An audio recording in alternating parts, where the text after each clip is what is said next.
electronic music festival, which had come under attack, which was held right between Kibbutz Be'eri and Kibbutz Re'im, which also have military bases essentially embedded within them. It was held on the road between these two kibbutzim and came under attack. Many captives were taken. This woman, Yasmin Porat, fled to Kibbutz Be'eri, went into a home with her partner, and then they were then taken captive momentarily by gunmen. And she recounted to Israeli national radio that when the Israeli special forces arrived, they just started shooting everyone, and that most of the captives, along with the Hamas gunmen, were caught in the crossfire, and that everyone was killed except for her and her captor, who used her as a kind of human shield in order to guarantee his own safety when he surrendered. She saw her own partner, whose hands had been bound by her captors, get shot by Israeli special forces, and then they lobbed 2 tank shells into the home that she had been in. So if you look at the pictures of Kibbutz Be'eri, they look like homes in Gaza that I've seen, or you may have seen, that came under shelling from Israeli tanks and Israeli artillery. There's no way that Hamas gunmen could have done that much structural damage to this entire kibbutz with just the small arms that they were equipped with, Kalashnikovs and some RPGs. So, and I-24, Israeli Foreign Ministry sponsored propaganda network, actually went to this kibbutz on a guided tour and said they saw tank tracks everywhere. It's obvious what happened there. And it was stated clearly by the security coordinator of Kibbutz Be'eri, who you quoted at the top of this interview. He was on a hotline with the Israeli military command, and they decided to shell houses on top of their occupants, including Israeli civilians. Now, why were they doing this? As you mentioned, there's the Hannibal Directive, this secret directive, well, a once secret directive that was introduced after Israel entered into a major prisoner swap with, I believe, the PFLP-GC, which operates out of Syria, in exchange for Ahmed Jibril and hundreds of other. Good morning, good evening, good afternoon, and welcome to Dreamy Dreamland. That was a little bit of Chris Hedges from about a year ago, about a month after October 7th, and that was a reporter from the Gray Zone. And it's propaganda, right? And so this is what we're going to start hearing, well, we already been hearing, for this presidential election. And it's truly interesting to see everything going down. Now, my perspective is that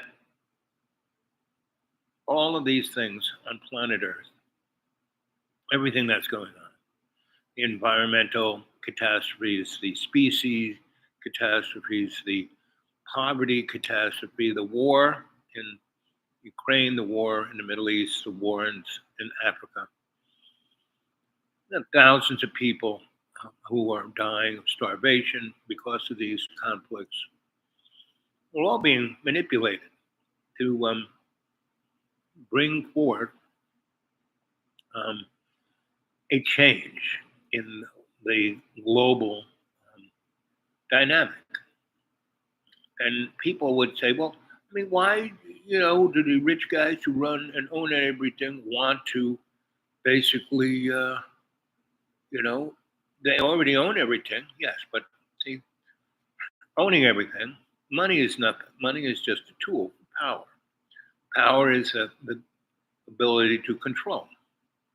They want to control everything and everybody because we humans are the commodity, not the gold in the ground and the oil in the ground and all the above, right? We are the ever-ready batteries of the spiritual nature of the conflict that has been going on for hundreds of thousands of years. And So I've been here in the undisclosed location. And I'm going to go back to the Deep Green tomorrow. We luckily didn't have the big snowstorm, and it should be warming up tomorrow. And the ice that was on the road, because it was like wee, kind of slick, um, it's going to be sunny tomorrow and probably in the high 30s, low 40s. So I'll be able to make it back to the Deep Green. And so here we are having a nice little live chat. You can get here. It's set up for live chat, right? I think we are in live chat zone. Live chat. Okay, now we got live chat going. So, and there's nobody here yet, and it's 3 minutes into 3 minutes. Yeah, 3 minutes into the show. And what is going on is that since the 19th century, right? Since the War of 1812, that's a good little, you stick a pin in the timeline. From there to now, what usually took a few hundred years to occur was being done every 50 years, right? And then as we got closer to the Civil War and industry, and the Civil War was the first truly industrial war. Now, Napoleon's wars and other wars in Europe of that period, they were industrial. I mean, they had cannon and they had rifles and they had that. But it was still kind of that kind of chivalrous war, right? Civil War wasn't. And after the Civil War, we had the Southerners, basically the slaves. We had the constitutional amendment to give everyone freedom, but they were supposed to get 40 acres and a mule, and they didn't get that. And they, were kind of involved in the Reconstruction period, but that only lasted no more than 10, 15 years. And then it went into Jim Crow. And it went into the Jim Crow that had been the kind of, the first slaves in America were basically the indigenous people. That's what Christopher Columbus did in Hispaniola. And he basically killed all the indigenous. There were 6 million indigenous people in Hispaniola. That's what's Haiti and Dominican Republic. And within a 10-year period, between disease and just outright killing them, they were all dead. So they needed to because they had, that 6 million people, chopped all the trees down, got rid of the indigenous plants, and they were planting sugar, tobacco, and other, and coffee, I think, maybe, not quite sure, but definitely sugar and maybe cotton, right? But, caffeine and tobacco are one of the major addictive drugs, and they're legal in America today, right? Tobacco kills more people than any other substance, right? Other than maybe asbestos or oil. And the people, we are just, around here, it's unbelievable, the environmental catastrophe. Now, the event came and it kind of really rocked everything. And it set the hegemony of the corporate real estate guys, and because there were maybe they took 80% of the property in about 5 years, right? And then there was 20% of property that was owned by holler folk that had been here, 9, 10 generations, and they owned the property and they didn't owe anybody any money and they couldn't get rid of them. But those were the people who basically got obliterated by the event. But right in that same valley, on the other side of the hill, because basically what really occurred that no one's talking about, yes, the rivers had this tremendous fire hose. It's just the water kind of just took out the riverbeds, stream beds down to the bedrock. but whole sides of mountains just slid right down, right? And it was really interesting because there were a lot of valleys where on one side, the real estate corporations had bought that land and were putting down roads and building houses. And then the event happens, and just on the other side of the valley, right? These guys over here are building $1 million houses. It goes down the hill to here's this, and on this side where the pokey folk had their farms and the trade folk had their farms, those mill people had their farms, they all got obliterated. Same valley. Rich people survive without even getting wet. The other guys get obliterated. What is that? Was that a space-based weapon? Was that a Tesla weapon, based in the South Pole? Just like how did the World Trade Center end up as a falling? If you put a bowling ball on top of the antenna of the east tower of the World Trade Center,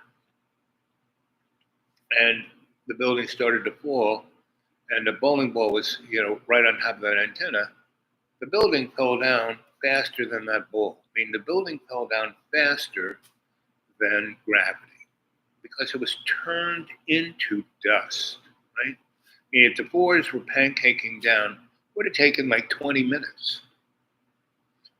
Go read Architects and Engineers 9/11 Truth, because those guys really did an excellent job of investigating. It's the federal government, Dick Cheney and Georgie Porgy, not so much. They wanted war. Went straight into Afghanistan, straight into Iraq, straight into the Arab Spring, and just obliterated the Mideast, right? And turned it into the cauldron that it is now. Libya gone, Syria gone. So, what are you looking at? I mean, you're looking at just in the essence of, karma. We in America are going to have to pay for that. Meaning, we are going to go down that same road. Yes, I am warm and cozy for the holidays. Much love. Thank you. And I'm going to go back to the deep green, and it's going to be, Monday for about a week and a half. It's going to be like in the 60s and 70s. It's going to be warmer than warm until January, right? And then it's going to get cold again. And as long as it doesn't snow, I mean, we were so blessed, so lucky because we were right on this line, and all we did was get a little mist, a little dusting. But we could have easily, if that storm just come another 40 miles to the south, we would have had 10 inches of snow. And I came here, and because if we did have 10 inches of snow on deep green, it would have been tough. I'd not get out, and if the electricity would have gone out and it was 20 degrees, I'd be dead. And that's kind of where I'm living. Now, it hasn't been that way until recently. And it wasn't until 2018 that I really started living in this neck of the woods continuously. I mean, I got rid of everything, got rid of all my money, my stuff, my properties, my businesses, everything. I went into a aesthetic motif, right? Those guys in India, if you ever read, what's the name of that book that all of us young Turks in the 70s read, about the young man who wanted to be, and he went through the whole thing. He went from his father being a monk and a scholar, and the boy wanted to be even better, so he was going to be an aesthetic, meaning he's one of those guys who's basically out in the woods, basically wearing a diaper. And what's the name of that book? Anybody out there know what I'm talking about? It'll pop into my mind. And then he kind of, does that. Be Here Now? No. Let's have another one. No, it was written by a Easterner, right? Indian. It's about the Indian Sufis, right? And it was the guy's name, right? The top of my mind. That's it. How I can remember stuff, I just forget about it, and it pop in. Anyway, so not Gurdjieff, not Ouspensky. Uh, anyway, so he's doing that, and he's starving. It's this and that, and he meets. He's like, begging. He's into diapers and begging, and he's in this little town, and this beautiful woman in beautiful clothes. Getting closer, Yogananda. That's a great. It's not the autobiography of a Sufi. Anyway, starts with a T, I think. I'm getting closer. Anyway, and so he's a young man, and he's there, and he's like dirty. He's been in the woods for the last 2 or 3 years. He's like thin as a rail. So this gorgeous woman going by, and she's being carried in a golden chair. Her slaves are carrying her, and she has this little valley that's like a park, a beautiful, beautiful plants and everything. And he just kind of follows her. He's just smitten by her beauty, and she's like brought in there, and he sits out like on the other side of the road, looking into her driveway, and basically she sends out a servant, says, "Hey, my mistress wants to see you." So he comes in, he sees her. They're like, right? And she goes, "But you can't. You got to get real close. I need money. I mean, I have all these boyfriends. Why do I have all this property and all this stuff? Because basically I have all these rich boyfriends, and they give me money. Now, I like you more than any of those guys, but you got to clean up, and you got to move into, becoming." So one of her boyfriends, who's an old guy and has got a lot of money, he takes that young Turk under his wing and teaches him all he knows about business, and this guy becomes, big, successful businessman, right? And then, they become this, just smitten thing. They don't have any kids, but they spend a good 20 years. And then her beauty, she was like older than he was, and her beauty and makeup can't be made, and then she gets older and older. But she got a lot of money, and they got right, and so he's the businessman, and he's doing all this stuff, and he's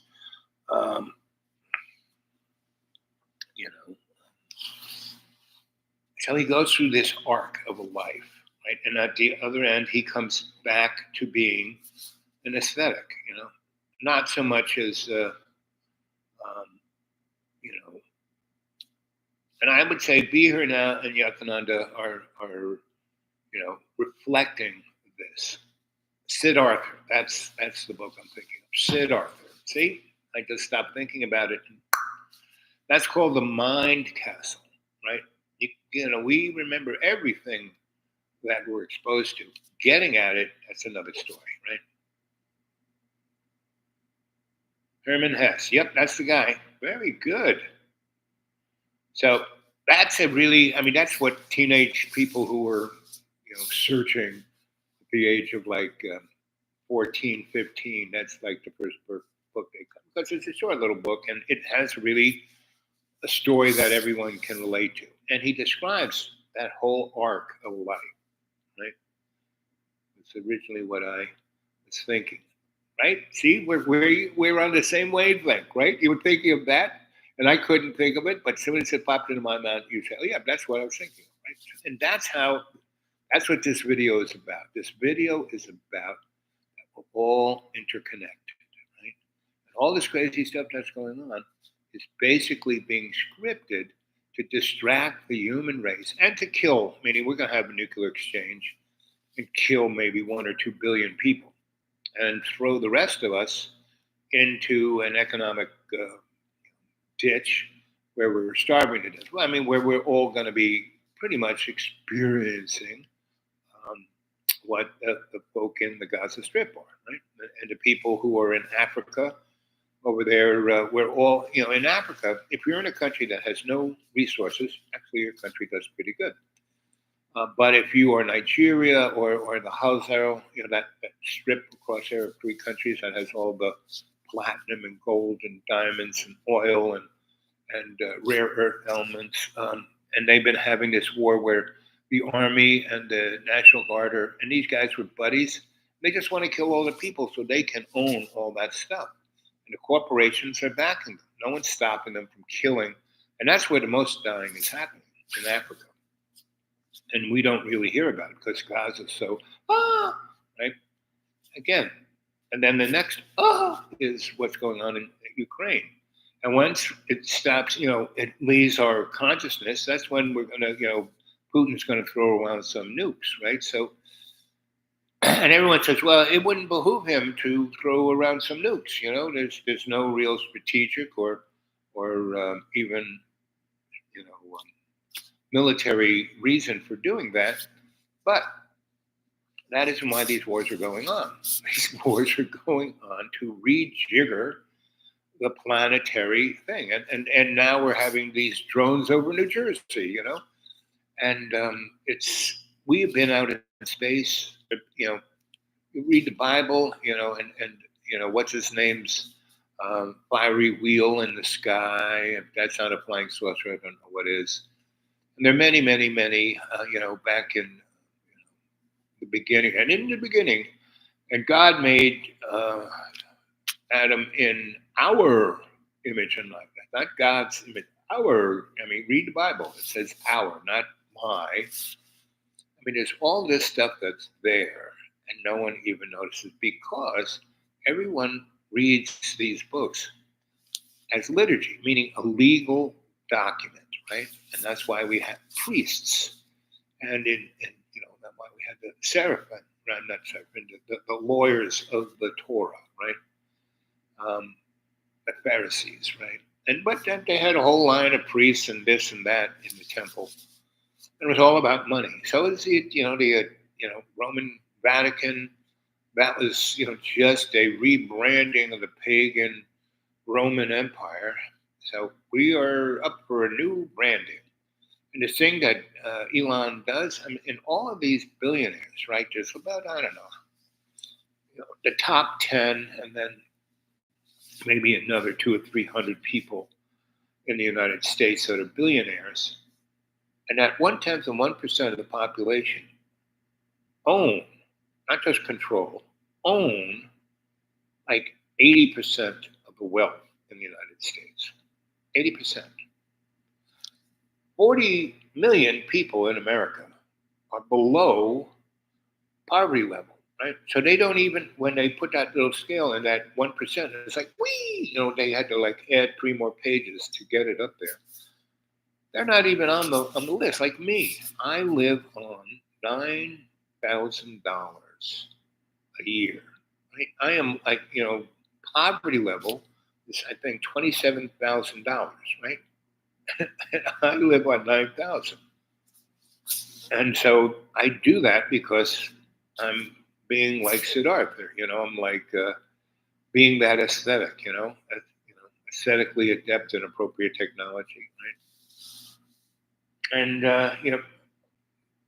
Persil, right, the Hebrew philosopher of the 9th century, and he was trying to bring all of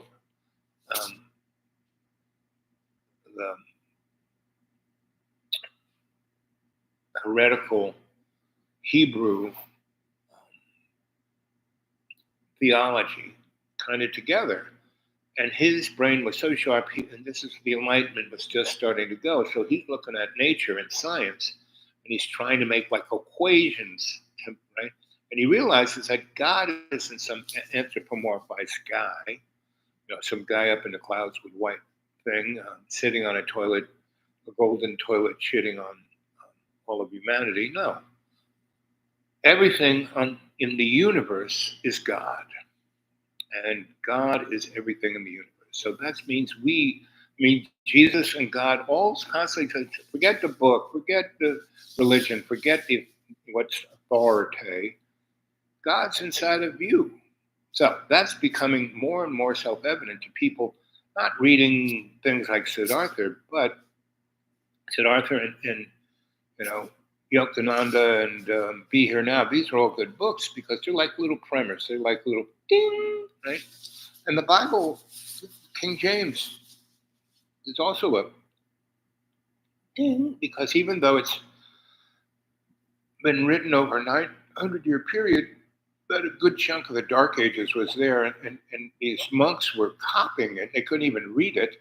They didn't know how to read. They had nice handwriting, though. And it was like a game of telephone with blind monkeys on typewriters, right? And that's how we got to King James. And then the guys who had the business plan rejiggered all of those books. I mean, there were like something like 300 books, and we ended up with 66, right? And 40 authors. And most of those authors weren't around when Jesus was, right? They were all like 200, 300, 400 years later. You know, it's, part of the blind monkey on typewriters.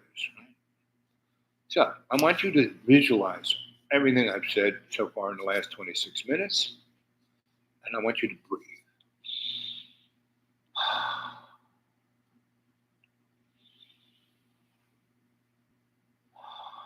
Close your eyes. Breathe deep like that. Now, I haven't slept very well in the last couple of days because I'm not in my little rack in the man cave. And so, in the last 48 hours, I probably dozed off for about 4. So I'm in this hypnagogic state. So I want you, Token, you kind of picked up on it, because I was thinking of Siddhartha, couldn't think of the name, but that was the original thing that you were thinking of, right? That's how we're all connected. So come on, let's all get connected here. And what you're going to do is, so you breathe that nice deep. And when you do that, you have to consciously have intent about your breath.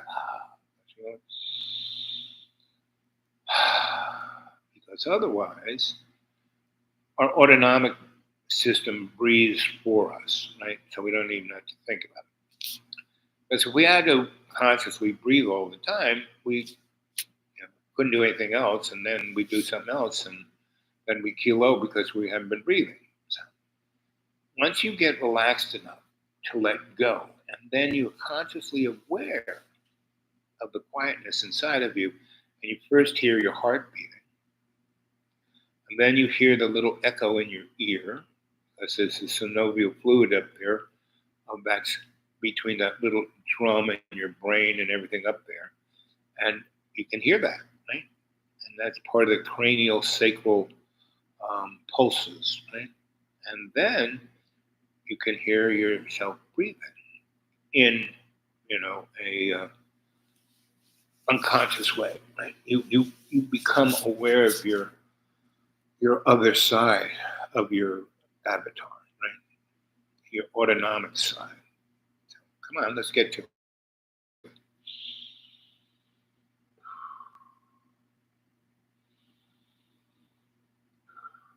Here we're coming up on 2828, synchronistic moment. So these next 3 days between now and Christmas, we're moving towards the winter solstice, and there are things going on in the sun right now that haven't happened in a million years. And so there's energetics occurring right now that connects your spiritual self that has been around forever. Before the antediluvian times, your spirit has been around. Your spirit, because your spirit is part of everything. All our relations, we're all interconnected, right? And that's why we are consciously, I am consciously intent with love's co-creation to in every day and every way take the piece of the earth and make it stronger. That's our little prayer, right? I am consciously intent. And then all this flotsam and jetsam of the everyday material illusionary world flies by, our imaginary mirror, and we can just clean it out of the way till we get to that place where we can walk through the imaginary mirror. And that's where we have our dreams, our REM sleep. when we're in theta. That's why we have these dreams, and our eyes are zipping around because we're reliving certain energetics that our material avatar has been through today, yesterday, 20 years ago, in another life, all of that stuff. It's right there in the screen. Right? And we see these dreams, and it's supposed to give us insight. But because we're not trained to remember those dreams or interpret them, it's like a lost cause. But it's very simple. When you wake up, you can tell, before you go to sleep and you're doing a breathing thing, you can tell yourself, I am going to remember my dreams. The first thing I'm going to do is going to pick up this little device right here, and I'm going to hit record and go, wow, I just had a dream about blah, blah, blah, blah, blah. Now it's on this thing. And when you do it first thing, your subconscious will spool out like a tape onto your device. Now you'll have the whole dream on it, right? And then you save it. And then you go back at your leisure and you can listen to it. You can listen here, stop, go back, play it, go forward, and you write it down. And we took notes in school not to remember because we remember everything. Getting at it, just like the little exercise of remembering Siddhartha, it takes a little effort, but it's up there, right? Whereas when we listen to something and we take a note, we have what Freud called Gestalt, a lightning understanding. And that's when you go, whoa. So whenever you go see a shrink, they want to talk about your dreams because they interpret them. But the best shrink you can have is yourself. So you get it, you put it on tape, you listen to it, you write it down. And when you're writing it down, listening to it, you'll go, wow. That's why I did that. Wow. I won't do that again. Wow. I won't. That person's. You get all this insight, and it's wired in us to be able to do that. And the more you do that, the more you're going to, be consciously intent in love's co-creation. And God is love. Period. That's it. Nothing else. No king. No old guy. No punishing. Blah blah blah. You suck. None of the above. Those are all been interpreted, by the lawyers of the book to basically manipulate the general public. And that's why, the Hebrews, they only got to read the Torah. They didn't get to see the Tabla or the, Kabbalah, right? The Tabla was like the esoteric knowledge, meaning the hidden knowledge. And the Kabbalah was the occult knowledge, right? Like magic, but one man's magic is another man's science, and that's where we're coming up because our technology is at least 3,000 or 4,000 years ahead of where Walmart's is. I mean, just look at we went from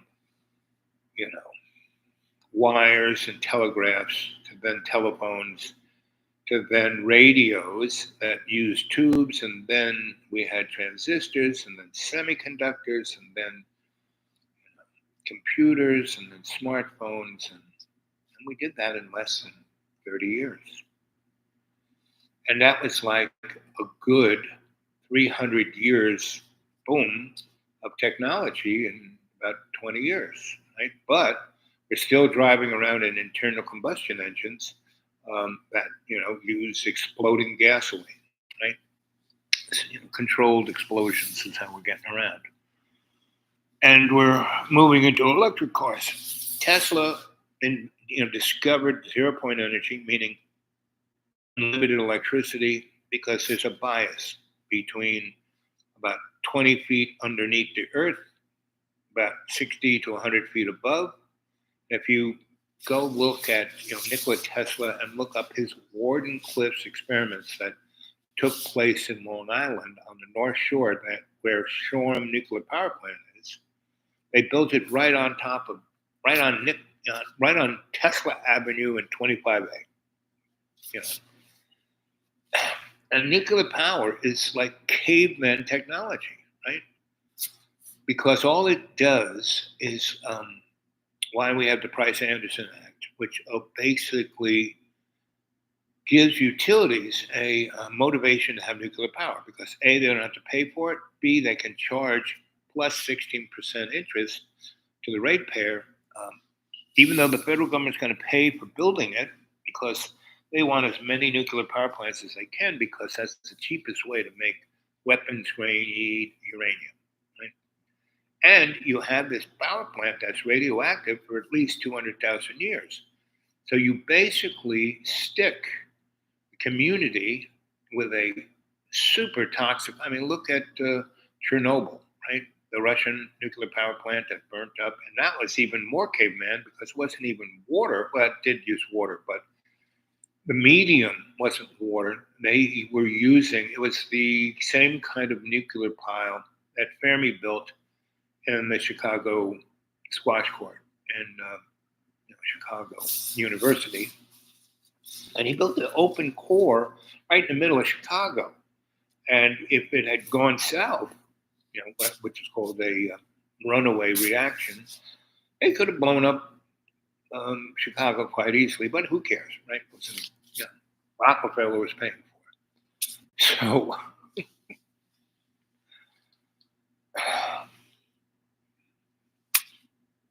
So that's why we have nuclear power, nuclear weapons, right? And I worked on those things, right? And I worked at Los Alamos, Sandias, Kirkland Air Force Base, you name it, I worked here.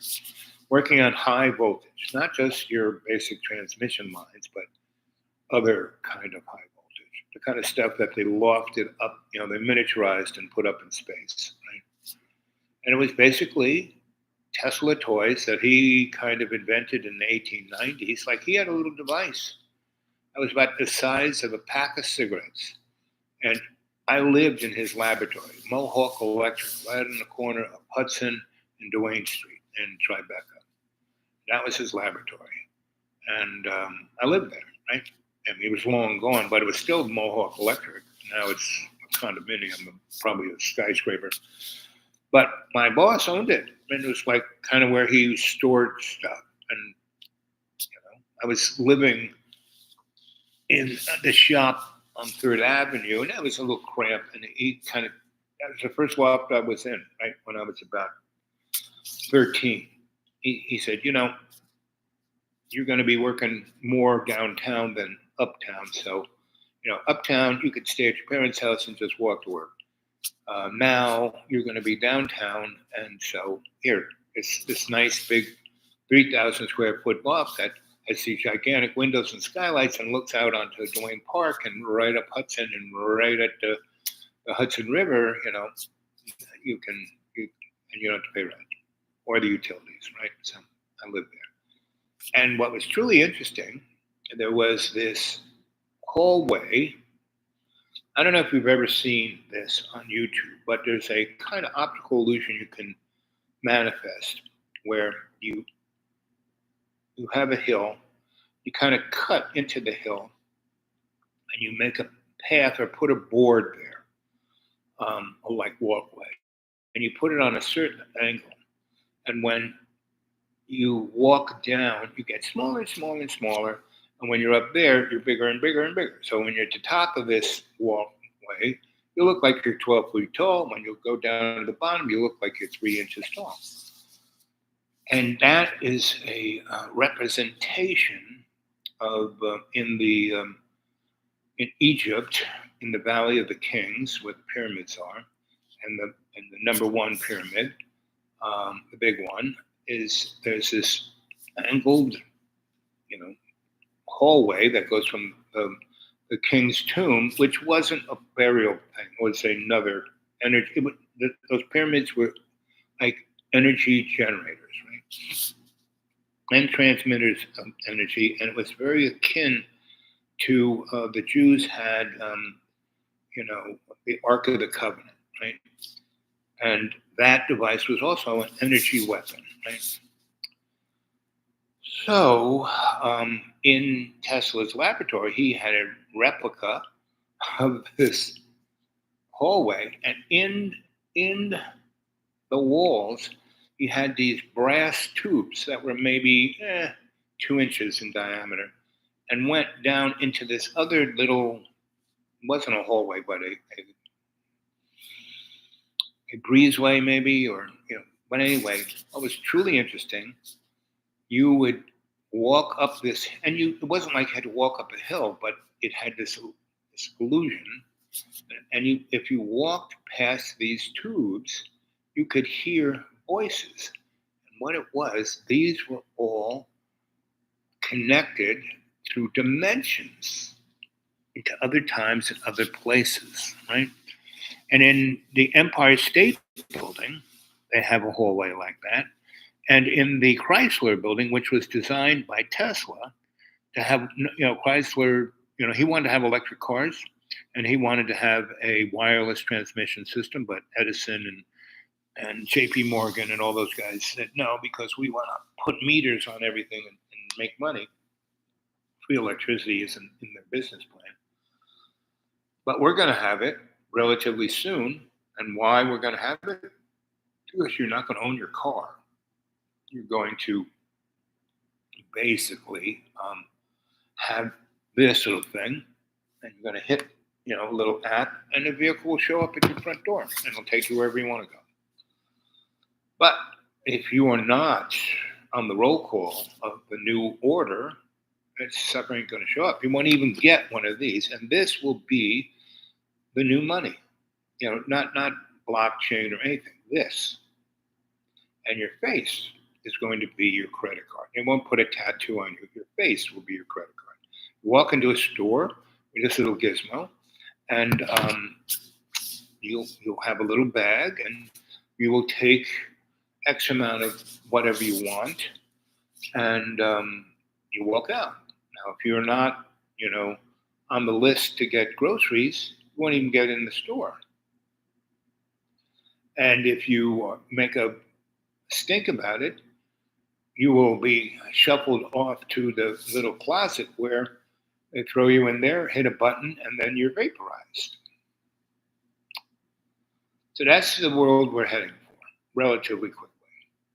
And it will, if you're a big fan of Star Trek, Gene Roddenberry, his job before he ended up in Hollywood working for Desi Lu, doing rewrites of Gunsmoke, he was working for Naval Intelligence. And he had gone through all of the secret society stuff that those guys do.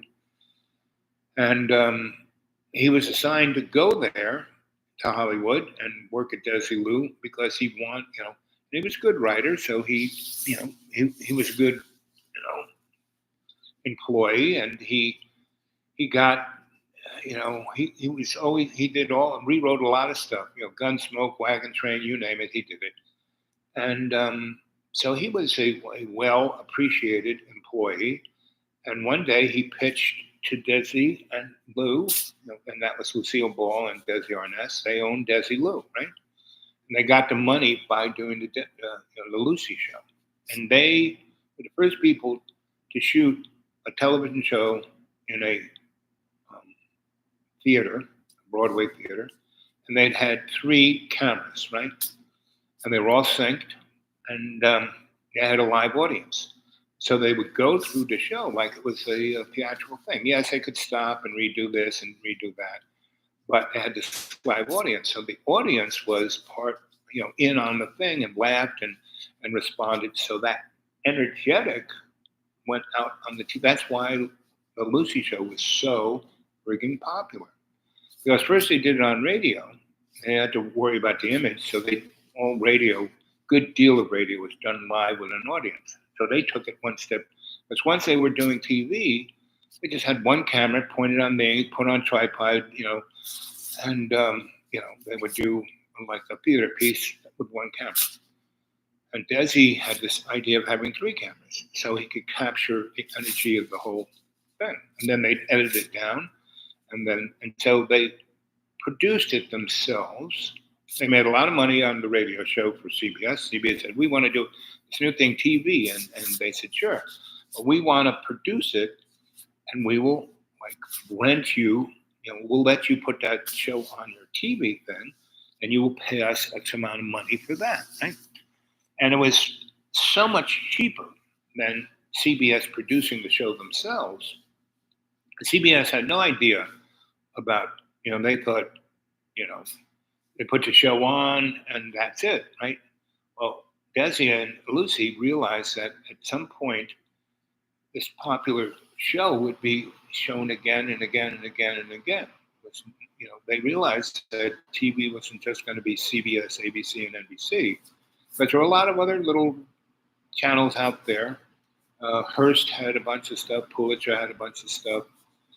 RKO, Fox, they all had radio and TVs. So they realized that they could sell this stuff, and if it was that popular, they could just keep playing it over. So they wanted to own the product itself.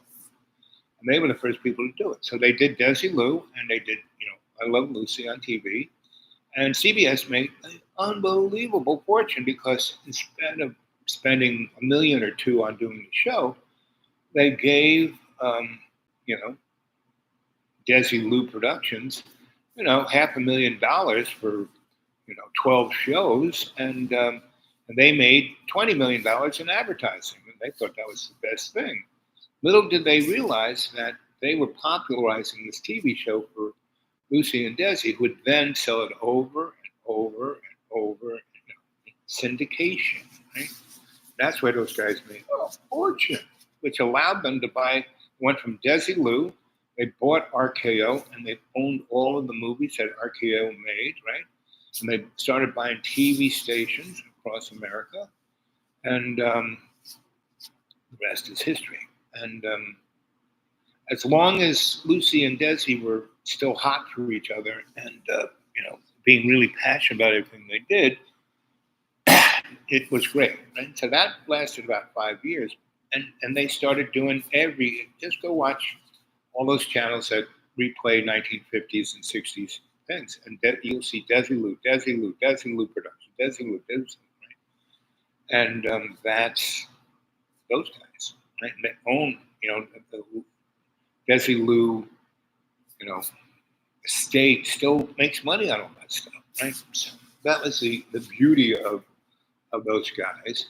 And so good old Gene Roddenberry's one of their, guys fixing up the scripts, right? Guys would write them, and he would fix them up so they would be better. And he was good at it. So he pitched, he goes, CBS did a show called Lost in Space, and Sci-Fi was like, ooh, baby. And we're going to the moon in the 60s, so, Star Trek, he says, it's just like Wagon Train in space. That's how he pitched it. And Wagon Train was, Desilu's most popular money-making Western. And so, okay, we'll give it a shot. And NBC wanted to do a sci-fi spacey thing, just like CBS had Lost in Space. So they said, okay. And in the 1970s was like the golden era of TV sci-fi. We had, in the 50s and 60s, we had Twilight Zone. But then we had just, you name it, Time Tunnel, Land of the Giants, sea, the submarine that's down in the sea, and a whole bunch of spacey things, and Star Trek. And what it was all about was that Gene Roddenberry's working for the Hidden Hand, and he wanted to put forth into the mental gestalt of everyone's going to watch, and that's why Star Trek is so freaking popular, because the way it was written and produced, it gave, we were in the Vietnam War, we had the Cold War going on, and the Russians, and the starving people in China and India, and it was an escape, and this is going to be a better world. And humans work best when they have a sense of hope of something better in the future, right? But little did they realize, if you look at Star Trek and deconstruct it, it is the essence of fascism. The Federation, you can't really do anything unless it's, stamped by the Federation, right? And they're really good, and all the blacks are getting along with the whites and all of that. But the hippie guys, they could hang out in the park, but they couldn't really build a culture, right? Until they stole a ship and went to this island that was supposed to be like in the Garden of Eden, but everything was poison. And that was the dream, and that's people are still. That's why Star Trek is still really popular. Because virtually every freaking show they have is there's this conflict of the good guys and the bad guys, and the Federation is good, but they're still fascist. You know, basic guys who are taking other people's land. Oh, you got the lithium crystals. Well, we're gonna have to just take that from you.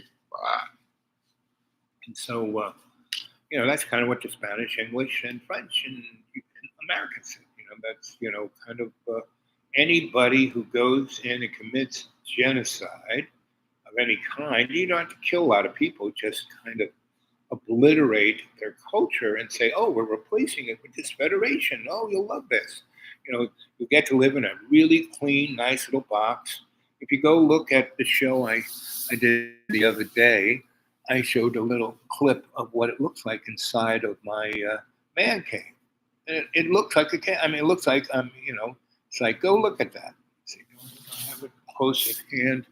I think I did. I'll play it for you. Let's see.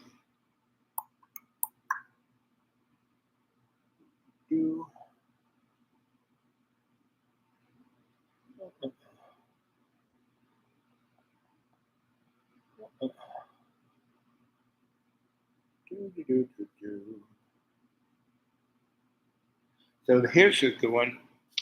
That's not snow. Those are like little styrofoam balls that came out of the sky.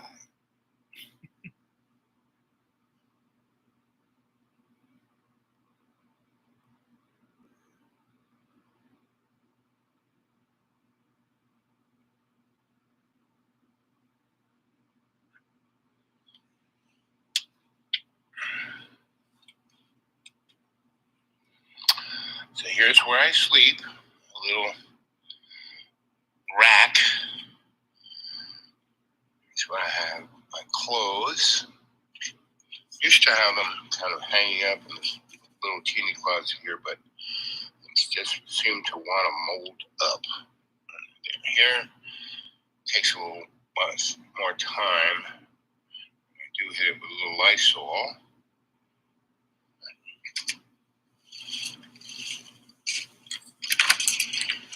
And here's something fun. My toilet. When I got this place for my brother, it looked like that. So it's like the Federation would never allow that to be. The white plastic, it's just like Judge Dredd with Sly. That was they had him frozen in Ice Cube, and then they throw him out, and they bring him back as a police officer because he's the only guy who can handle Wesley Snipes. Anyway, that's how crazy everything really is. And all you have to do is put it in perspective. You got to know your 360, what's going on all around you, and you got to know your 20, where you are this second, this moment. I'm consciously aware I am, right? And I am. You don't have to be perfect. You just have to do your best, right? And we're pulling into this. The next 3 days, if you could keep in mind of this, right? At least every hour, think of this for a few minutes of like conscious intent.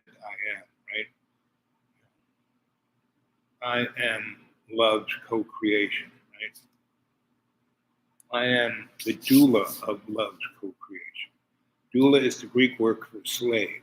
And it's not like, yes, master, yes, not that kind of slave.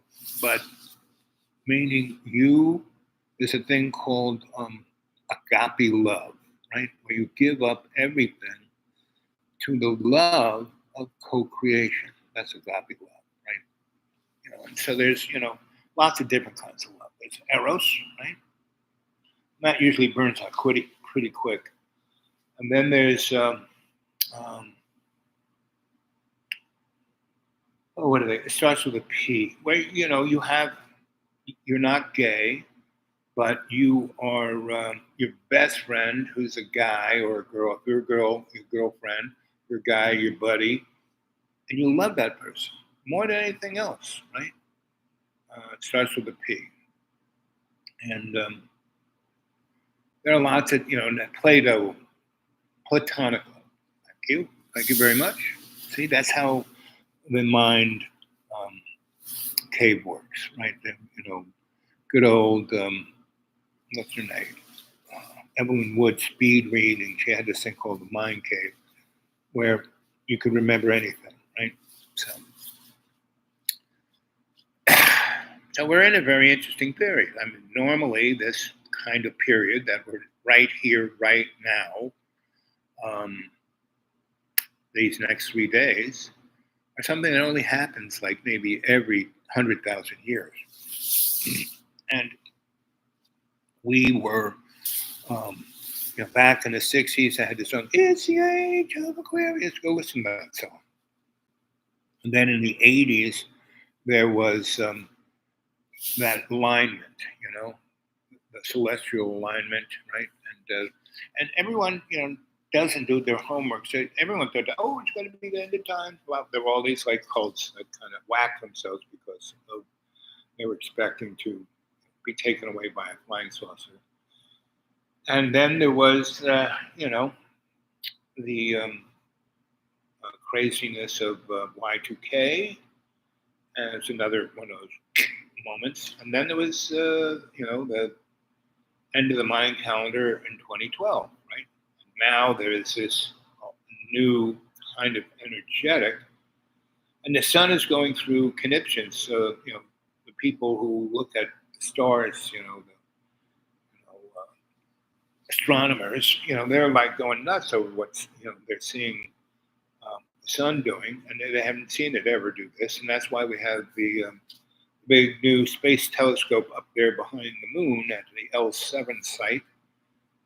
We have these Lagrange points around our solar system where this planet, this asteroid, this sun, if you put something here, it's going to stay there, period, right? And so we put the James Whoopi Space Telescope there, and we're looking at shit that we're looking back in through time, because light travels through time, and we're looking back in time before we ever existed, right? And we're starting to see things like before the Big Bang, right? And we're like, where did that work out? And we're seeing things that are really, so people knew that these kind of things were coming, and that's why they put that telescope up there, so we could look at stuff in a way that we can't in different frequencies and etc.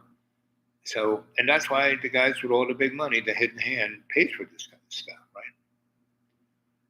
Yogananda.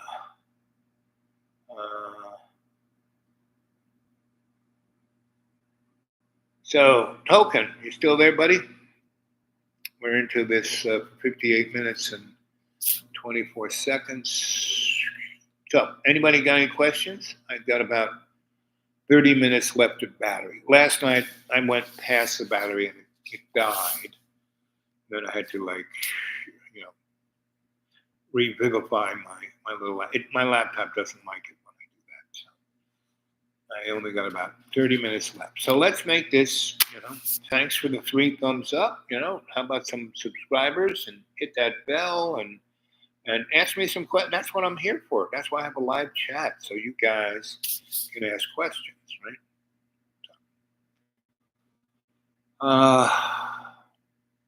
So this is next 3 days is pretty. That's why I came here instead of staying up there, because I've been out there in the deep green for the last 2 weeks. Really, we had the event happen in I guess it was September, when Helene came and hit us. Maybe it might have been end of September.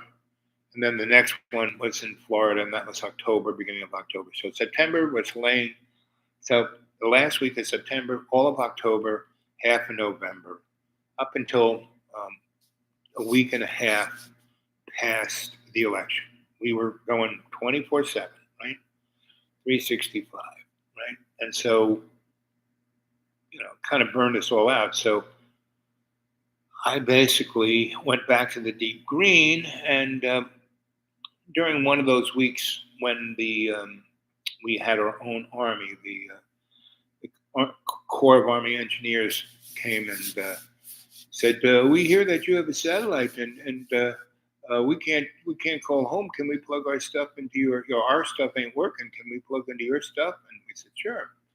So they called back up to the general and they said, "Are you in section Y?" "Yes, sir, we're here. What should we do?" "Are you in section Y?" "Yes, sir. What should we do?" "Are you in section Y?" "Yes, sir, we're here." "Well, stay there."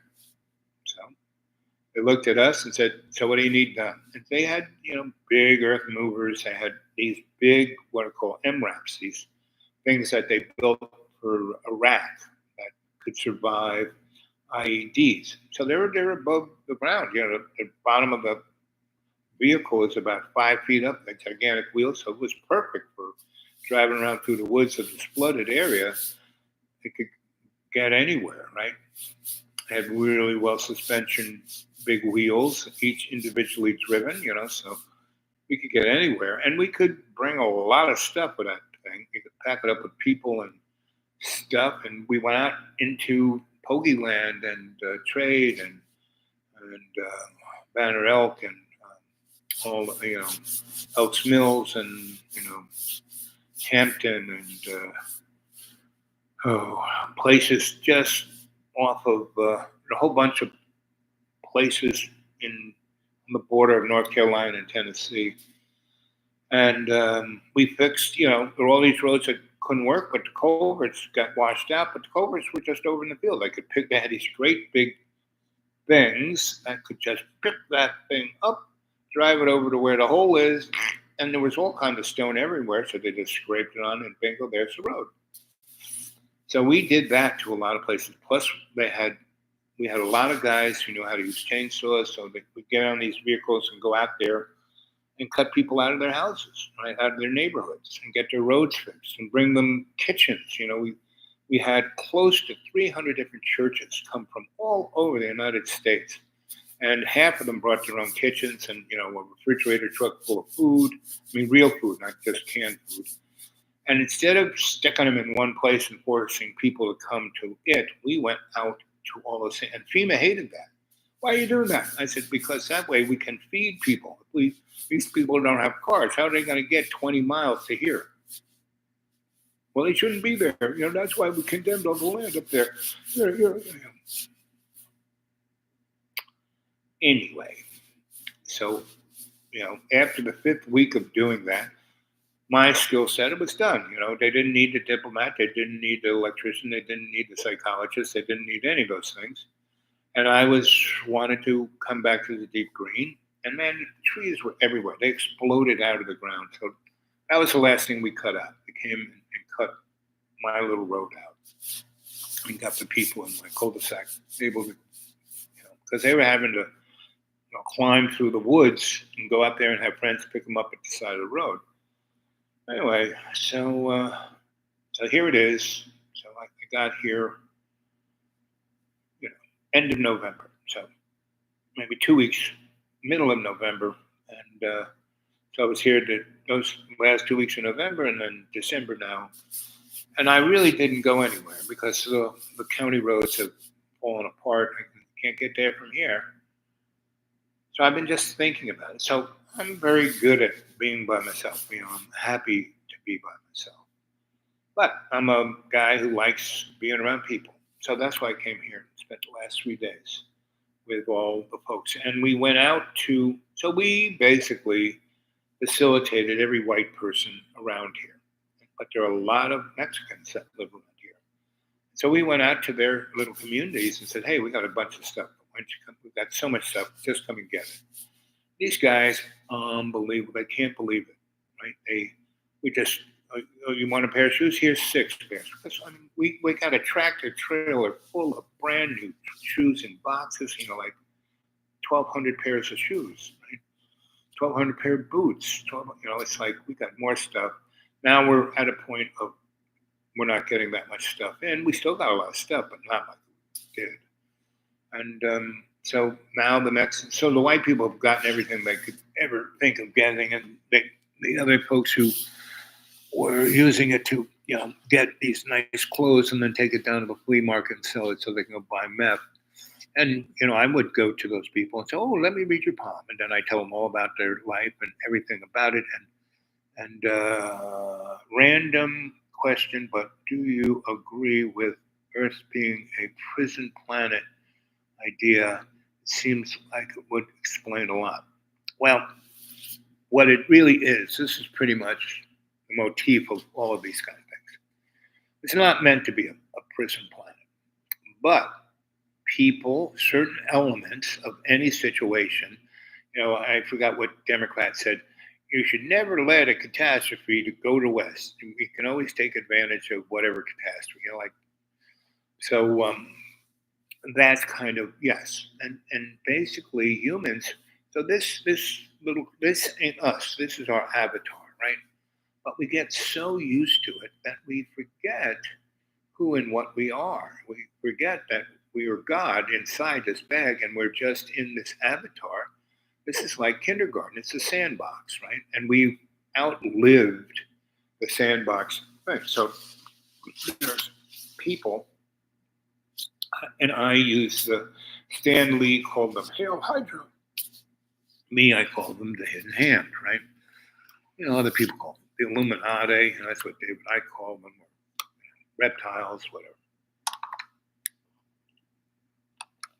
Our cerebral core. We have a mammalian part. We have a reptile part, and we have an insect part, right? So that's us. We are three parts of our spinal brain thing, right? The lizard brain. Yep, that's it. The limbic region. Yep, you got it. Right? Good, basically. So there's always somebody to take advantage of the stupidity, the general stupidity of humans, because mammals are just the laziest creatures. All they want to do is eat, screw, and play, right? Just look at monkeys.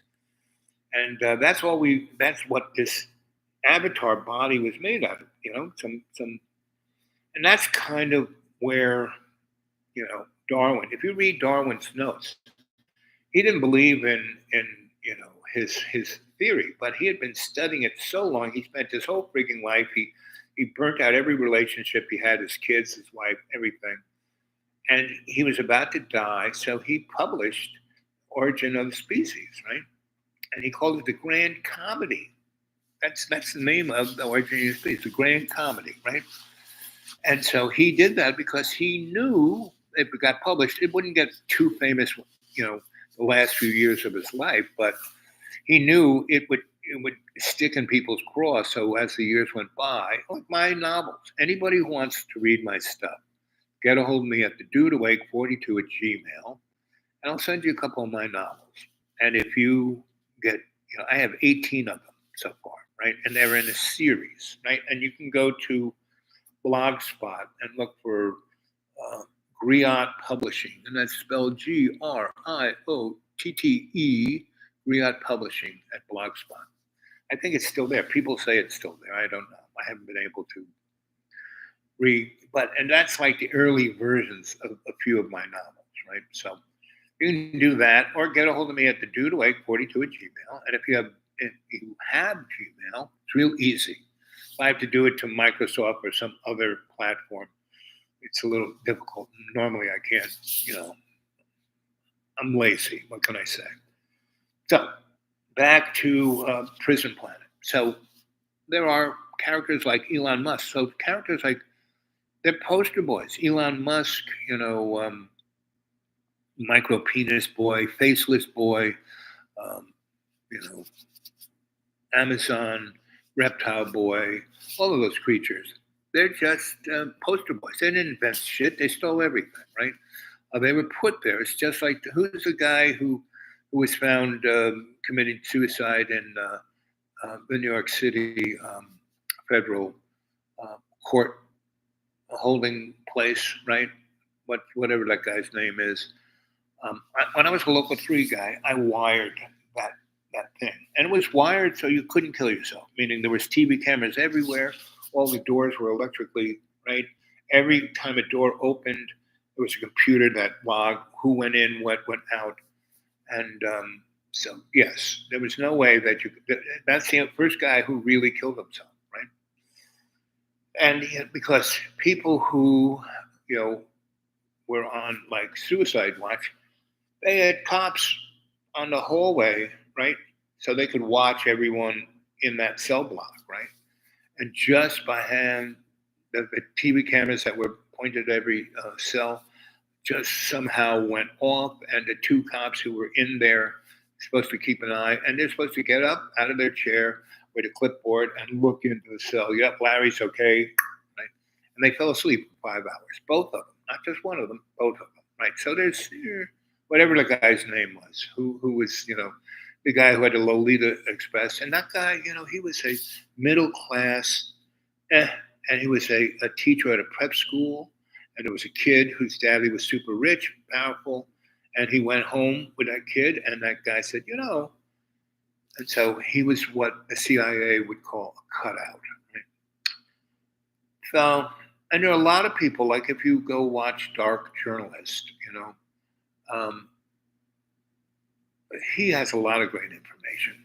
And there is a physicist, a Jewish physicist, I forget his name, but he goes on, he's really smart, he's really interesting, and he's not just, he looks at everything, social, spiritual, you name it, in that kind of detached physicist kind of way, right? A man after my own heart.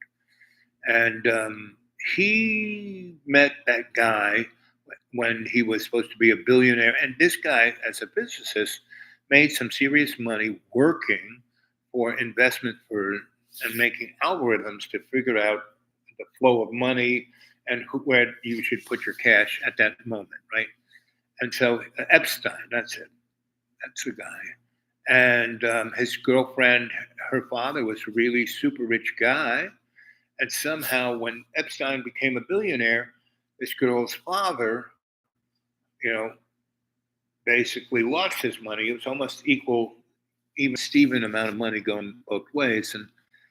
And he's supposed to be some genius investment guy, and he knew nothing really about it. And this boy who is a physicist man, who's really interesting, and he goes on a lot of people's podcasts and talks to them. And so he's been on Joe Rogan. He's been on that guy who's from Canada who thinks he's full of, wears a suit all the time. And anyway, so to go back to the prison planet thing, yes, there are people who get energy. I've been talking about this energetic thing. I'm a shamanic, psychosocial, cultural, forensic, anthropologic alchemist, right? And that is where is that's too far away. I've been talking about it. The last show, this guy, back in the 70s when I was at the United Nations, I had a thing called the Institute for Aesthetically Adept and Appropriate Technologies, right? Which is exactly what this guy wrote about. Everything I talked about in my little institute, this guy basically wrote a really great paper on it, right? And he did a much better job because I was familiar with everything. And that's me. I'm familiar with a lot of stuff, and I can see how things connect, right? But the guy who wrote that thing was a really good scholastic, and he had this spirit of a scholar, right? But he put it in the scholastic, form that you're supposed to write something that then gets, juried and people say whether it's cool or not cool. Me, I would just, be working for some entity, and I would stumble across a number of interesting parameters that no one's quite putting together. And I say, hey guys, what do you think of this? And they go, never thought of that. And then we'd sit around and drink tea, and they'd make a little list of, oh, you need to go to this library, and I'm giving you this guy's number, and I'm going to call him up and tell him you should be able to read this book in that special library. It's not like your library in town that you can go see. No, this is like the Vatican Library. The library at Alexander, which didn't get destroyed. There were lots of libraries, Alexandrian library, because he conquered a lot of places. Wherever he went, he didn't destroy the cultures. He kind of said, listen, I'm Greek, and we're businessmen, and you guys are great. I don't want to destroy you. I don't want to take over your gods. I don't want to make you eat different foods. I want you to do exactly what you want to do. You're just going to be, it's like he was like the first federation. Where do you think Gene Roddenberry got the idea? So he did that, and he moved all the way from Europe into India, right, and Asia, right, and then he died. But he put libraries in everyone. If you go watch the movie with Colin, what's his name, the Irish guy, he plays Alexander, and one of my 128 godchildren, Rosanna Dawson, plays the princess, and they had this amazing. I think they got it from. I think I told Rosanna about my first wife and that she was passive aggressive and she only wanted to have makeup sex, and I would never have an argument. I would want to. So what's wrong, honey? How can I, And she would just get more and more mad, and then say, well, I'm starting to get an idea here. You like makeup sex. You have some squirrely things about sex, and the only way you can really be having the sex you want to have is like have a gigantic argument and then have makeup sex. And then you can be wild and crazy and get off, right? So instead of doing that, why don't I just go get a wrestling mat and we will, I'll get a big, like 25-gallon tub of Crisco, and we'll take our clothes off and grease each other up. And I used to be a high school wrestler, and we'll go Greco. And by the time we slid around on the mat a bit, we'll be screwing, and then you'll be happy. And it was. That's why I spent another 8 years with her, because that rang her bell. She loved doing that, and she was so. Donna was great. We would be almost anywhere, and she would get that little itch, and she goes, "It's time to wrestle." Now, years later, I had another girlfriend who was a martial artist, and I took that whole idea and put it on cable TV. We had it was called Cave Girls, and she would beat the crap out of guys on cable, Manhattan Cable, our TV show. You go look this one up. It's called Potato Wolf, and was our artist organization was Collaborative Artist Projects, right? And so our TV show, and when we were at the height of our doing this, at the end of the 70s and the early 80s, we had our show on Thursday, 90 minutes, like 8 p.m. till, I guess, 9:30.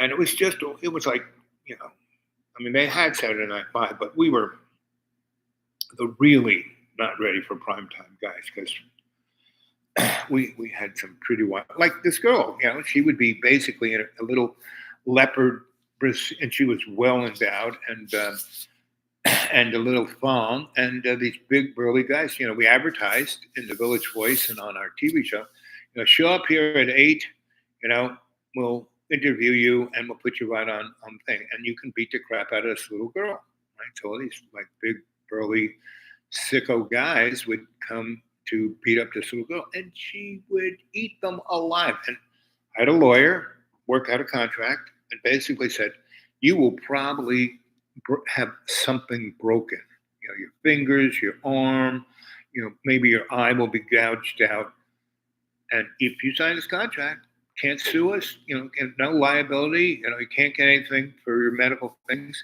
Well, I'm a big man, I want to beat that bitch up. I said, good. But sign this, get on the waiting line. And these guys would do it. It was like, so anyway, that was done. We didn't go that far, but we would wrestle and so we'd be play and we travel the world and we'd be in airports, we would be in restaurants, we'd be in theaters, and she would let's go. It's time to wrestle. And I said, really? And we would do it.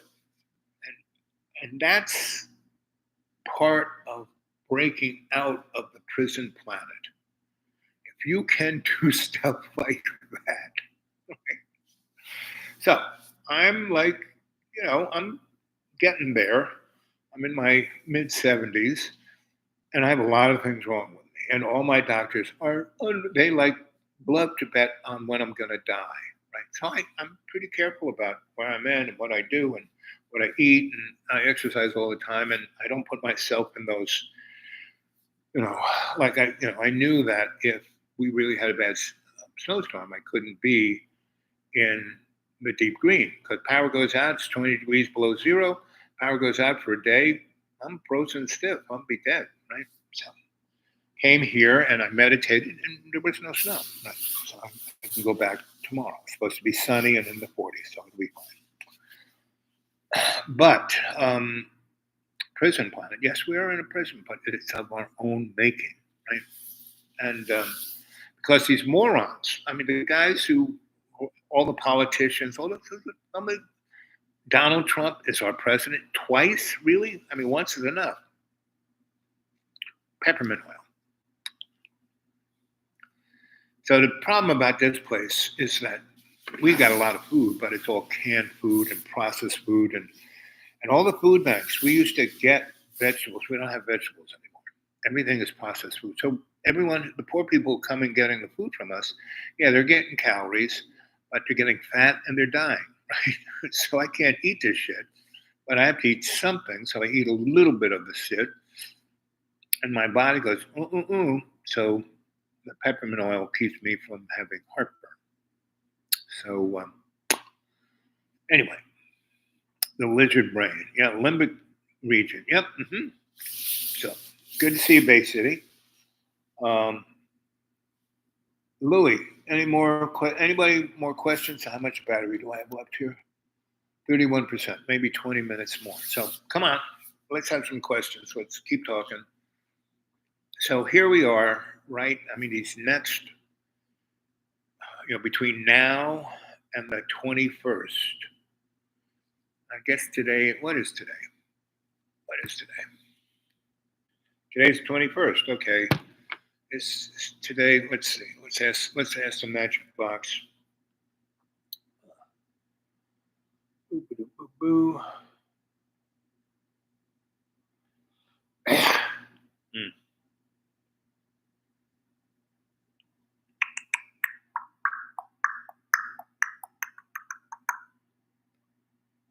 No, I don't want it to wiggle. Stop wiggling. Now to use the other one. This one's more ancient, so it's more simplistic. Okay.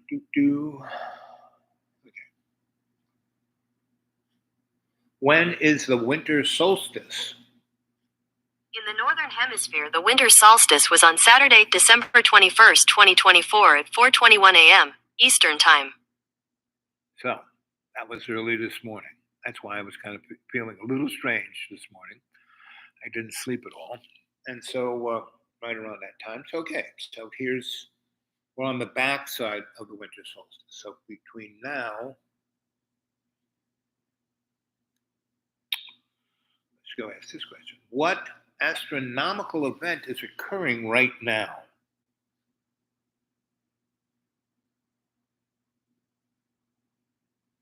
There are many astronomical events happening, including Gemini's meteor shower. Yeah, that's kind of, let's see, calendar of astronomical events. Okay, let's be more specific. What very special astronomical event that only happens every 1,000 years is going on right now?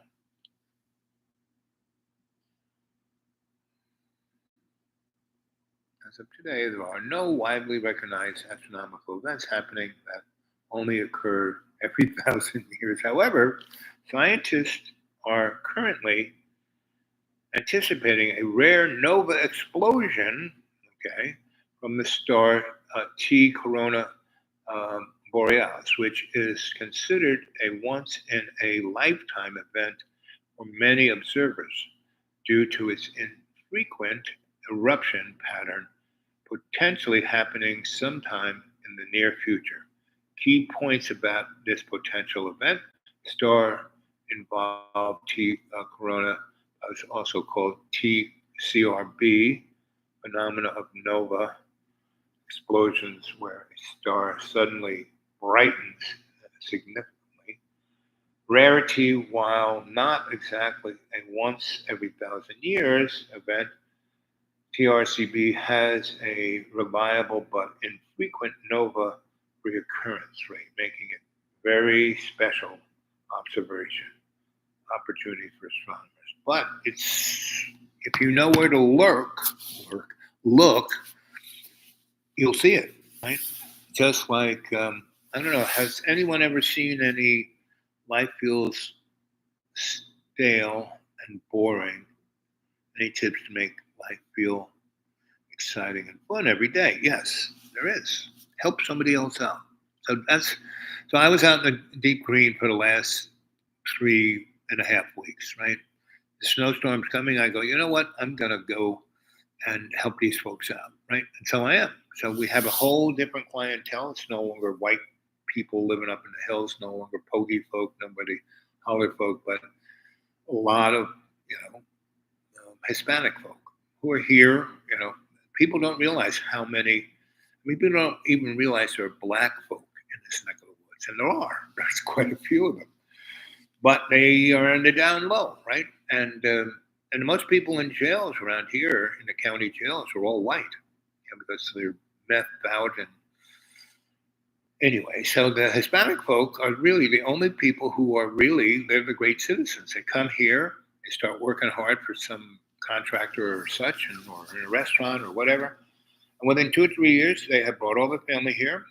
They saved enough money. They drive really nice cars, not brand new cars, but they have like a car that's maybe 6, 7, 10 years old. That's not really expensive, and they detail it out. It's really so. All these folks have come in really nice cars, Buicks and Novas and Nissans, and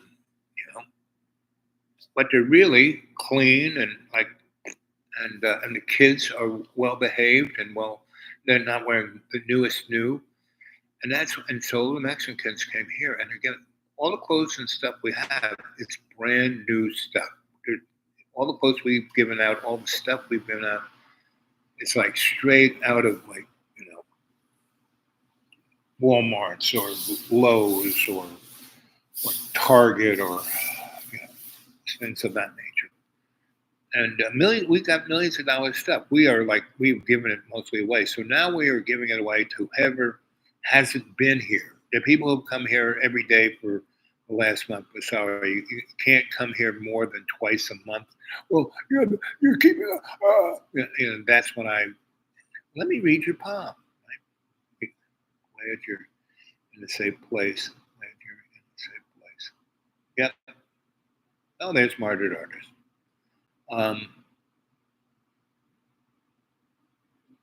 So, people are, did you say people aren't worth saving? No, you didn't say that, did you? Let's get rid of some of this stuff here. Boom, boom, boom, boom.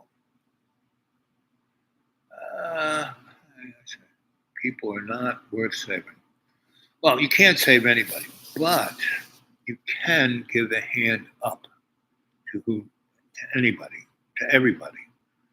So if your life seems boring, give a hand up. You don't have to give them money, but be there, listen to them, give them that sense that you're there. You're being empathetic, not sympathetic. Sympathetic, oh, that's too bad. Get out of my way. I'm in a rush. That's sympathy. Empathy is when you can identify with that person suffering because you've gone through it. And so the thing is, that is one of the things that really gives sympathy. A waste, yes. I said, sympathy is, oh, that's too bad. Get out of my way. I'm in a rush. Empathy provides healing. Yes, exactly. Because it's that almost alchemical connection with the other person. And that, that little bit of God that's inside of me is touching that little bit of God that's inside of you. And when you do that, like a good example of that, my dad always wanted to be he was a millionaire, but he spent his whole freaking life. I mean, ergo, he didn't, my parents really shouldn't have had kids, but they were Catholic, and so they fucked a lot, so they had a lot of kids. And my dad and my mom used them basically as slaves, cleaning the house, mowing the lawn. So I was never there. I wasn't part of the Weasel family, right? I only showed up when I was 7. I was a real little kid. I mean, people didn't see me. It wasn't until I got to be about 8 and grew about another 6 inches that they actually noticed I was there. I mean, I remember one time my dad tripped over me, right? And he was down on the ground. He gets up and goes, "Who are you? I don't know you. You don't belong here." Now, most children would have been like, "Wah!" and like traumatized for the rest of their life. But I wasn't there. I grew up, from 0 to 7 in Harlem with my grandma and all these other great people who loved me and taught me, how to read Greek, stuff like that, right? So I had all these great mentors and teachers, and I had a crew that we played, stickball, and I had a great life. And Harlem was amazing. There were no policemen. There was no crime. Grandmas ran everything. You did anything, on the other side of town, that grandma saw it, called up your grandma, and got home. Ooh. So pretty much most of us were smart enough not to do stupid stuff. There were a few, like the Smith family. By the time I got to be 11, all the boys had died of stupid stuff. Like Larry Smith, he was a real jerk, and he had this bike. He got it all, he put baseball cards in the spokes with clothespins, and so we go like, right. And he had a banana seat. He was always like going big high things, and they were paving Martin Luther King, no, Adam Clayton Powell Boulevard. And first they kind of ripped it up because Edison was putting new stuff in there. They put, and then they put the cobblestones back, and then they paved over those. And when they were doing that, a gigantic steamroller, right? And we were like, first they put down this little teeny stones, and we were like, right? And then this guy said, "Hey, get away, kids. We're going to like put down asphalt, and then we're going to roll it. So get over there." So Larry was like, riding around in the thing, and we were like standing over, where there were a few trees and a park bench, and and Larry's doing this, and this big steamroller with a big motor, you couldn't hear anything. Larry, no, come on back, and he was, and then he like skidded out, right, and he got his leg caught underneath the bike, and then the steamroller rolled on the back tire and pinned him there, just rolled over Larry. And when it came out the other side, Larry was like a squeezed out tube of toothpaste. He was just, I mean, you could see Larry, but he was like, that thin. That was one of the first, oh, that's what happens to a human being. And Bobby fell out of one of our tree houses onto a picket fence. Allie, what did Allie do? I think he took his father's gun and was looking at it and blew his brains out. But all of those Smith boys were, and that's what the universe does, If you're really a stupid monkey, you really don't last. Meaning, when I saw Larry do that, man, that really, I became, like an OSHA kind of guy, safety first, right? See what else you guys said. Larry, yep. Mm-hmm. That's Marty, yep, that's our boy. I mean, and you're 7.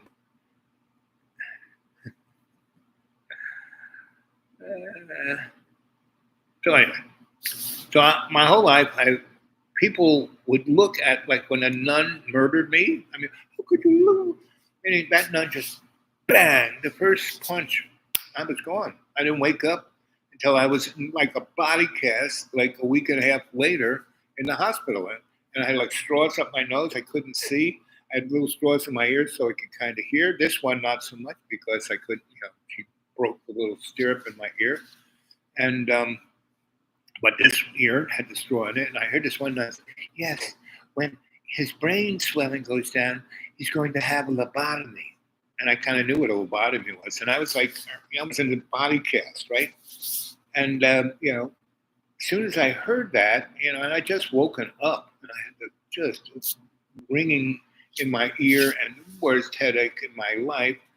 And then all of a sudden, an explosion happens. And like Dr. Black, my mom and Aunt Gracie and Sergeant Green, who was like Cardinal Cushing's New York City, security guy.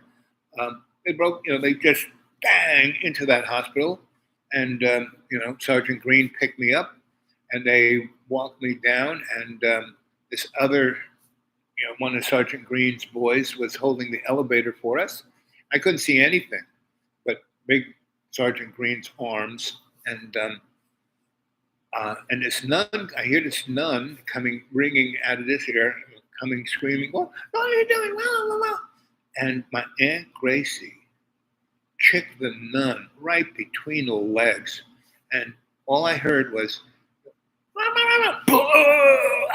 screaming and then smash and boom, boom, boom, boom, boom, boom, boom. And my Aunt Gracie kicked her right between the legs. The lady went through the air, hit the fire exit door. And this was like, I don't know, on the 5th, 6th floor. And it wasn't like staircase on the inside. The staircase was on the outside. So bang, the door, right? And I don't know whether she like, or just, right? But it got me to Cardinal Cushing, St. Patrick's Cathedral on 5th Avenue. He had his own little hospital. Dr. Black took care of me for about 3 weeks, and then they shipped me off to, took the cast off, and I was, they sent me to the Marinols in Garden City, and I spent almost a year and a half there. And it was like I was like the $6 million boy. They kind of stuck me back together. So, yes, I got murdered by that nun, but I really didn't, it was not a trauma because I was like being a cheeky monkey. And that was it.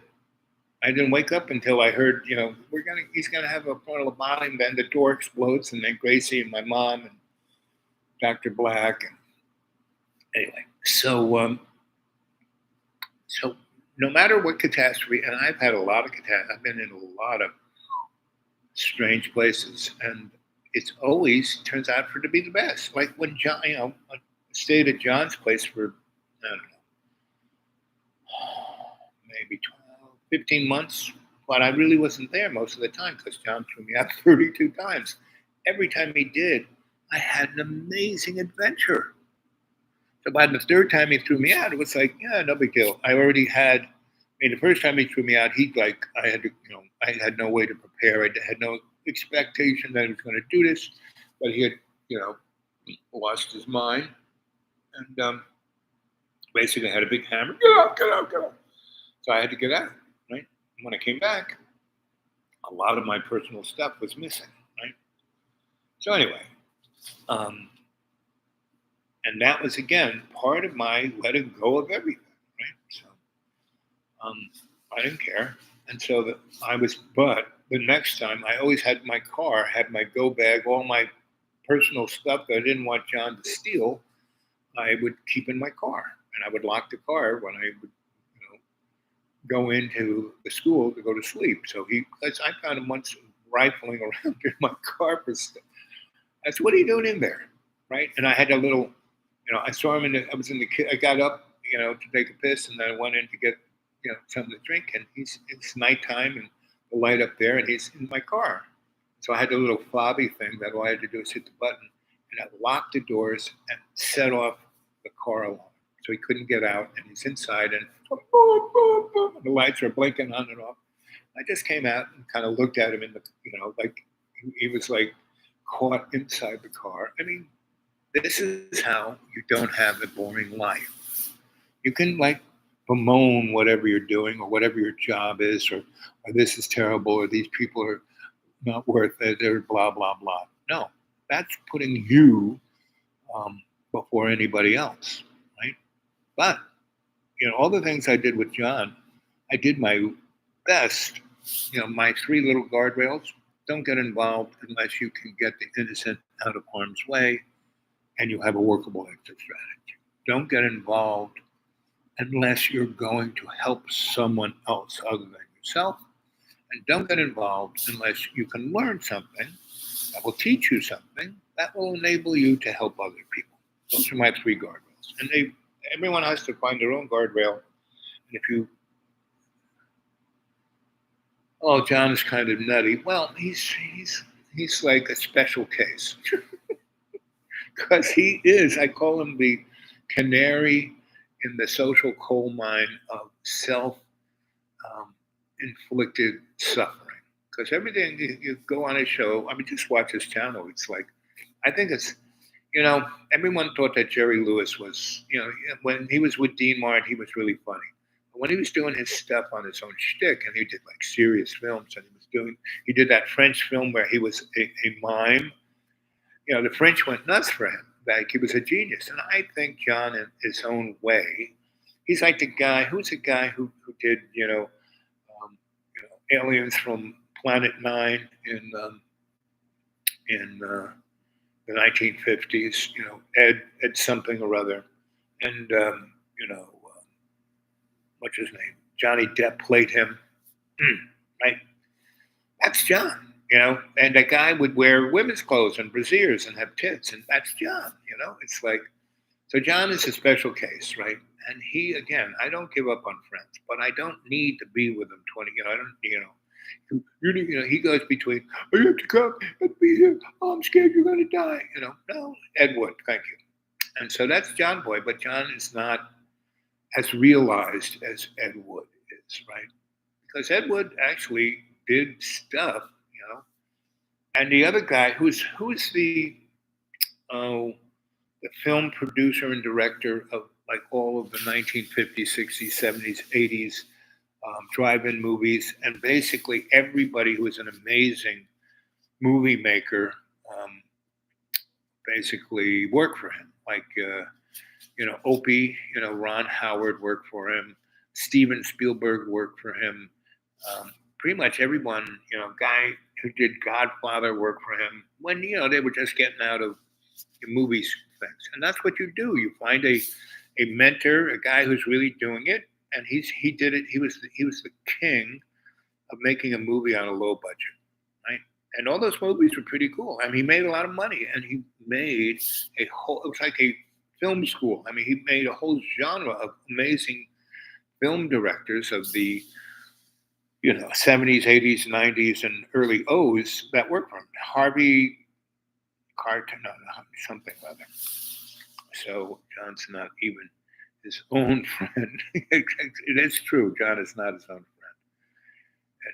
And Ed Wood was an artist, right? And John has why I'm so interested in John, because John has a tremendous amount of talent genetically. His grandfather was a great artist, so was his grandmother. His mother was an artist, and his father was too. But they all had like immigrant trauma, and so they had to, follow the American dream, right? But still, they did their shit. Like John's Italian grandfather, he was a great jazz musician, and he was well known and famous in Italy. And then he came to America to, do it, and he had gigs, he made a living, but so he went to New York University, became an engineer, and became the head engineer of building the Seagram's building the United Nations. And so anyone in engineering of really amazing architectural things, he wasn't the architect, but he was the main engineer that ran the building of the building, right? And so, yeah, the architects are useless pieces of crap. Some are good, but most aren't. But this guy built the buildings. So here he is, a great jazz musician, but he has to feed the kids.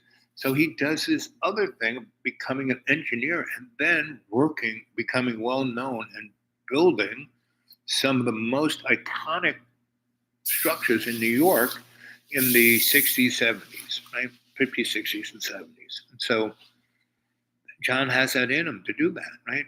And so he has that musician thing, he has that painting thing, he has that artist thing, and but he's so screwed up with his ego, and it doesn't come. Yes, all his family is a little strange, but they at least work through their shit and do pretty good in their lives. And yes, they are, you know, I hung out with them, and yes, they are neurotic and they're this and they're that, but at least they're living their lives and doing kind of, interesting stuff. And they were, John's grandparents motivated his parents to actually have an interesting life, to step out of whatever little box they were in and did all these other kind of things.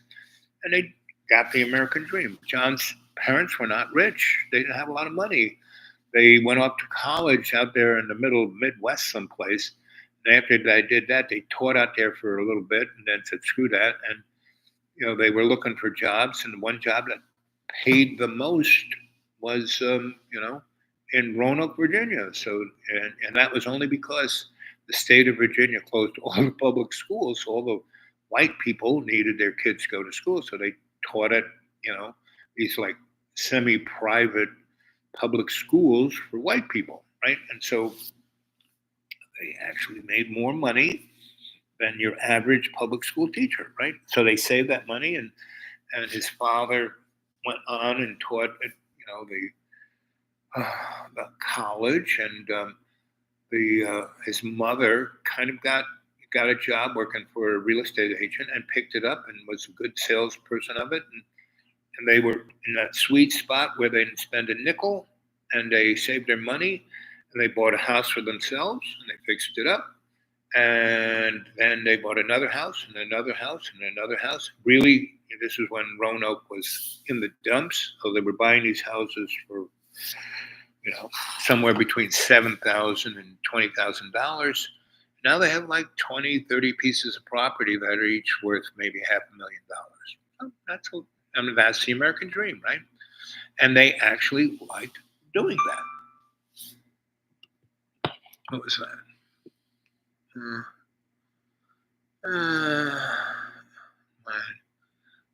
Equal rights is a desirable future for Israel. Right, good luck with that.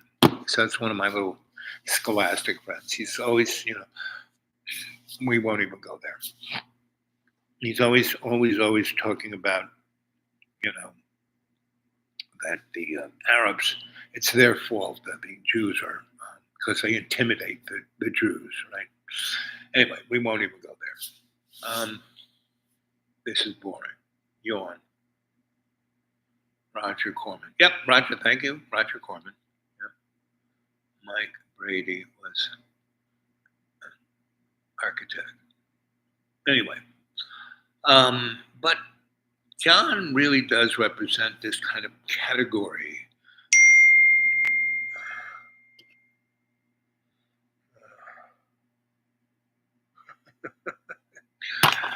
Anyway, so how are we doing for time here? Oh, we've got to go. Okay, kids, I'm about to die in the battery zone, so I'm going to say sweet dreams. This was 1 hour and 48 minutes. Okay, and